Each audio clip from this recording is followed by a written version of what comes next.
Bonjour, j'espère que vous allez bien. Je suis ravie de vous retrouver dans cette nouvelle vidéo qui va être une vidéo papotage. Donc vous pouvez prendre une occupation et juste m'écouter comme un podcast. Je ne vais rien montrer de particulier, donc je vais juste raconter ma vie. Puisqu'en fait, je me suis rendu compte que je n'ai jamais fait vraiment de présentation officielle. Certaines personnes me connaissent déjà et certaines depuis longtemps puisque j'ai eu un blog et puis certaines me suivent depuis longtemps sur mes autres réseaux sociaux, notamment sur Instagram. Mais il y a aussi ici des personnes qui sont arrivées récemment et je les en remercie et des personnes qui ne me suivent qu'ici. Alors dans mes anciennes vidéos, j'ai déjà un petit peu parlé de moi, mais c'est vrai que ça a été de manière, comment dire, ponctuelle, faire des petites choses. Donc je me suis dit que ce serait intéressant de faire une présentation de un petit peu qui je suis, vous parler de mes passions, voilà, de un petit peu de tout ça. Donc pour commencer, déjà, je m'appelle Maude, j'ai 36 ans, en route pour les 37. Je suis mariée, j'ai 2 enfants et nous habitons dans la région toulousaine. On a aussi une petite ménagerie. Alors on vit dans un logement qui est tout petit avec un jardin minuscule, mais on a quand même une petite chienne, 3 cochons d'Inde, 2 poules et mon mari a des poissons d'eau de mer. Voilà, il a un aquarium récifal. Mes 2 enfants, donc j'ai un petit gars qui a 13 ans et une fille qui a 9 ans et demi, ils sont tous les deux scolarisés à domicile. Donc je sais que c'est quelque chose qui interpelle, qui divise aussi beaucoup. Il y a beaucoup de préjugés, beaucoup... voilà, c'est quelque chose qui divise, c'est un choix un petit peu atypique, qui peut paraître marginal, mais qui ne l'est pas tant que ça finalement. Donc nous, on fait l'instruction en famille depuis, je crois que c'est notre 9e année. Mon fils, lui, a déjà été à l'école, mais il a fait juste un trimestre de petite section en maternelle. Ça s'est extrêmement mal passé et depuis, il n'y est jamais retourné. Et ma fille, elle, n'a jamais mis un pied à l'école. Voilà. Donc, c'est pas forcément un sujet dont je parlerai sur la chaîne. Je l'ai déjà fait par le passé, notamment sur mes réseaux sociaux, genre sur mon blog aussi, je partageais beaucoup à ce sujet-là. Aujourd'hui, c'est plus forcément un sujet dont j'ai envie de parler. Je sais que c'est quelque chose qui peut beaucoup diviser, qui peut mener à beaucoup de critiques, notamment parce que les gens ont beaucoup de préjugés et d'a priori là-dessus. Mais si vous avez des questions, voilà, je vous répondrai quand même en commentaire, il n'y a pas de souci. Juste, faites preuve d'un peu de bienveillance et d'ouverture d'esprit. Mes enfants vont bien, ils ont une vie sociale, voilà, ils sont nés épanouis comme ça, c'est juste un choix de vie un peu différent. Du coup, eh bien moi, je m'occupe de leur instruction. Je ne travaille plus depuis 5 ans maintenant. Moi j'ai un parcours professionnel très atypique. J'ai jamais trouvé ma voie, j'ai jamais su me poser sur une seule chose, donc j'ai fait beaucoup de choses. Et ma dernière activité professionnelle en date, j'étais créatrice textile, donc voilà, je faisais de la couture et je vendais mes créations. Mais j'ai dû arrêter pour des raisons de santé, puisqu'aujourd'hui je ne peux plus beaucoup coudre, c'est trop douloureux. Donc voilà, c'était ma dernière activité qui me permettait de travailler à la maison, donc de pouvoir et travailler et m'occuper des enfants, même si c'était pas forcément évident parce qu'ils étaient plus petits que maintenant, donc plus en demande d'attention aussi. Et je me rends compte que je suis rouge écarlate. En fait, je viens de prendre ma douche et j'ai la fâcheuse habitude de prendre la douche beaucoup trop chaude. Et voilà, donc encore une fois, je me suis cramé la peau. En plus, j'ai une peau ultra réactive. Ça vous arrivera peut-être de voir dans des vidéos des fois des traces que je peux avoir dans la nuque ou quoi. C'est juste parce que je me suis potentiellement grattée. Voilà. Mais voilà, donc du coup actuellement je ne travaille pas. Même si la question d'un retour à l'emploi va se poser parce que évidemment financièrement c'est pas évident, hein. Mon mari Mon mari n'a pas un métier qui est très bien payé. Donc voilà, ça, on verra où l'avenir nous mène. Comme je vous le disais, du coup, j'ai laissé sous-entendre, j'ai des soucis de santé. J'ai une santé en carton. Je suis pas bien vieille, mais j'ai une santé en carton. Du coup, je crois que c'est il y a presque 6 ans, je crois que c'était en 2020, on m'a diagnostiqué une fibromyalgie, après plusieurs années d'errance médicale évidemment.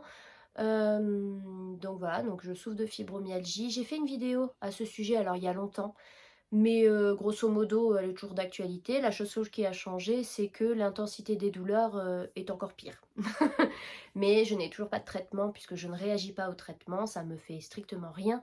Que ce soit les traitements médicamenteux, les traitements non médicamenteux, il n'y a rien qui fonctionne. Les changements d'alimentation non plus. Enfin voilà, je suis obligée de faire avec, de me débrouiller. Pour l'instant, j'ai pas de solution pour m'aider dans les douleurs. En ce moment, je suis dans une phase un peu compliquée. J'ai extrêmement mal tout le temps, mais bon, j'ai l'habitude. Disons que là, je suis sur un palier de douleur qu'il faut passer. Une fois qu'il sera passé, ben, je vais m'y habituer et puis j'attendrai le prochain. Voilà. Mais bon, comme ça suffisait pas, mon corps s'est dit, eh, vas-y, on va lui rajouter un petit truc. Il y a 2 ans, on m'a découvert une maladie de Crohn. Par hasard d'ailleurs, parce que moi j'étais pas symptomatique, ou en tout cas j'avais pas les symptômes classiques. J'avais des douleurs épigastriques, donc des douleurs au niveau de l'estomac. Donc bah, les médecins pensaient que j'avais éventuellement un ulcère. Ce qui n'était pas le cas, c'était Crohn. Mais j'ai une atteinte en fait au niveau du duodénum, donc une atteinte haute, qui m'embêtait. J'avais une atteinte basse aussi au niveau de l'iléon, mais qui s'est résorbée grâce au traitement. Et celle au duodénum, aux dernières nouvelles, était en train quand même de cicatriser. Donc, pour l'instant, je suis sous traitement. C'est un traitement qui fonctionne, qui me permet du coup de ne pas avoir trop de symptômes, de pouvoir manger tout ce que je veux. Je tolère, j'ai pas beaucoup d'aliments que je ne tolère pas, si ce n'est tout ce qui est très très gras. Donc tout ce qui est en friture, tout ça, ça je le digère difficilement, voilà, ça me donne mal à l'estomac, ça me crée des remontées acides, c'est pas très agréable. Donc mais bon, au pire je peux m'en passer, c'est pas la fin du monde. Pour le reste, ben voilà, j'ai la chance de pouvoir manger de tout, ce qui n'est pas le cas de toutes les personnes ayant Crohn. Et moi ça m'arrange parce qu'en plus je suis végétarienne. Donc si je pouvais pas manger de légumineuses, si je supportais mal les fibres et tout ça, ce serait compliqué. Alors, c'est le cas maintenant, hein, la maladie après elle peut évoluer de manière négative, hein, malheureusement avec les maladies auto-immunes, bah, c'est la loterie, je sais pas comment ça évoluera dans le temps. Mais voilà, du coup, voilà, c'est une santé, j'ai pas une santé de fer, enfin en fait je parais en bonne santé si vous voulez, je suis fonctionnelle, je suis un être humain fonctionnel, mais je dois vivre avec des douleurs constantes, avec une fatigue qui est intense. Je suis extrêmement fatiguée. Je suis épuisée en permanence. Voilà, j'ai un syndrome de fatigue chronique. C'est très difficile. J'ai plus du tout de tolérance à l'effort physique. Et quand je parle d'effort physique, ça peut se résumer à passer l'aspirateur. Certains jours, juste passer l'aspirateur fait que je serai plus capable de rien faire du reste de la journée. Donc c'est pas évident. Mais bon voilà, comme on dit, il y a pire que soi et je fais avec, j'ai pas le choix. Il faut bien que bah, la vie continue, hein, malgré ça, on fait aller. Juste, je fais une petite précision. Je sais que c'est souvent très bienveillant, ça part d'une bonne intention, mais je ne cherche pas de conseils. Je ne suis pas en recherche qu'on me donne des solutions ou des conseils. Que ce soit sur des traitements, que ce soit sur l'alimentation ou quoi que ce soit. Je sais, pour en avoir reçu beaucoup, dans la vidéo je parlais de fibromyalgie, que c'est tentant, que ça part d'une bonne intention, mais moi je n'ai pas spécialement envie de recevoir des conseils. J'ai un suivi médical qui me suffit, je me connais maintenant, même si c'est difficile, je me gère quoi. Donc voilà, c'était juste pour en discuter. Donc voilà, donc ça c'est pour le volet un petit peu qui plombe l'ambiance. Pour le reste, de quoi je peux vous parler? Ah oui, j'avais dit que je vous parlerais un petit peu bah, de mes passions. Bah, vous l'avez vu déjà, du coup, dans les vidéos précédentes. Là, je suis, sur un mood, point de croix et broderie, mais j'aime aussi beaucoup la lecture puisque je lis, entre 80 et 100 livres, par an, avec une nette préférence pour les romans historiques, mais je lis de tout. Je suis pas trop compliquée. Si, non, enfin, il y a des styles que j'aime pas, comme tout ce qui est dark romance, tout ce qui est roman, fantasy. En fait, à part Le Seigneur des Anneaux, le reste, ça me plaît moins. Les romantaisies, tout ça, c'est pas trop mon truc. Euh, mais sinon, voilà, je suis assez ouverte au niveau lecture. J'aime bien découvrir des nouvelles choses, ça me plaît pas toujours, mais enfin, je suis quand même assez ouverte. J'aime bien cuisiner aussi.